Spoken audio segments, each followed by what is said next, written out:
All right, hey Chipola Nation, we're here with Greg Franklin, head coach of the Lady Indians. How you doing, Coach? Good, Dr. Brian Craven. Good to see you, man. Good to be seen. So y'all are playing ball games now We against other people. Against other people. Man, it's exciting. did you think it would ever happen?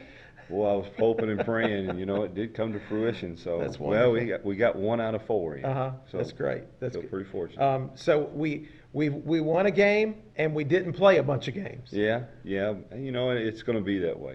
It's got to be resilient and try to make sure your kids stay ready, stay fresh more than anything, because right now it can wear and tear on you a little bit when you're expecting to play 3 or 4 games in a weekend. You only get to play 1, and you've been working for about 5 or 6 months. It gets to you a little bit, but they've been resilient. They've come back this week and had a couple of really good practices and trying to get ready for this weekend. Great. Which is a Now, big one. who did we beat?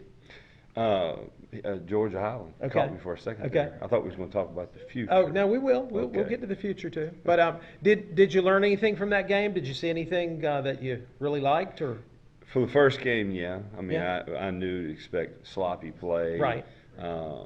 Winded, tired still. You can't ever simulate that adrenaline that pumps in you the first time you're out there playing. So, yeah, second half I saw us, it looked a little taxing for us. But, biggest thing we tried to talk about in film was taking care of the basketball, not so many turnovers, because if you're as talented as we are, we don't want to give people opportunities to get back into the game. Right. And we did that the other night. We were up by 23, 25, something like that, and we just turned the ball over. I counted like 8 straight times for buckets. Good gracious. Yeah, and then we let them back in the game, and then we kind of extended at the end. But kind of expected what I saw. Right. Hopefully it'll be a big jump. Yeah.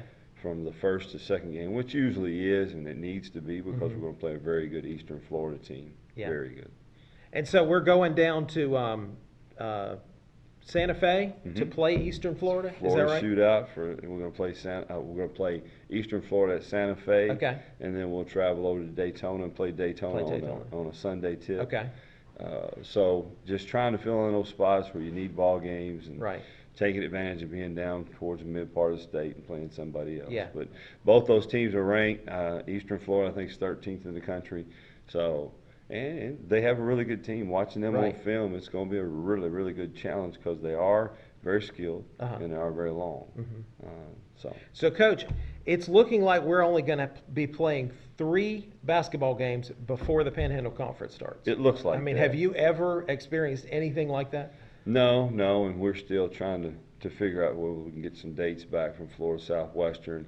Unfortunately, they got sidelined for a little bit on a pause, and then we've been talking it up with some other groups to try to pull in something here today's couple of games, just to get us a little bit more prepared for that gauntlet that's coming up. And looking at ratings and scores from last weekend, it's going to be tough again, man. Man, golly. So on February 3rd, we go down to Gulf Coast, and Gulf Coast is always, fantastic, and they've got a coach who's been there a couple of years now, and we got to start right off with them on February 3rd. Yeah, she's a new coach, and she'll have her own style, and we're all going to have to adapt to that. Where if we get to the norm, we know what to expect when we play somebody. New wrinkle here and there, but obviously she's going to have a new way of playing the game. Everybody has their own way to skin the cat, so she'll show us hers, and we'll figure out if we can stop her from doing it. Yeah. But I'm excited about that game, because that's probably going to wind up being, things come into fruition. It's probably going to wind up being a top 5 basketball game between 2 teams. So, but there it goes again, though. It's going to be a top 25, top 20 game every time we play each other. Well, every game we've got from here on out, as of right now, will be a top 25 game. Right. So, and that's the best way to go about it. You want to see right where you're at. Yeah.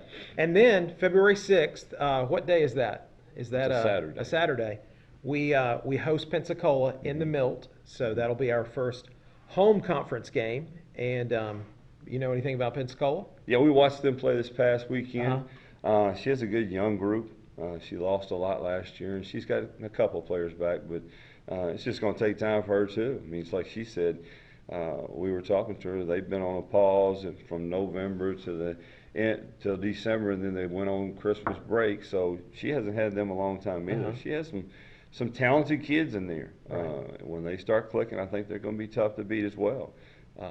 But she does a fine job with them anyways, too. Right.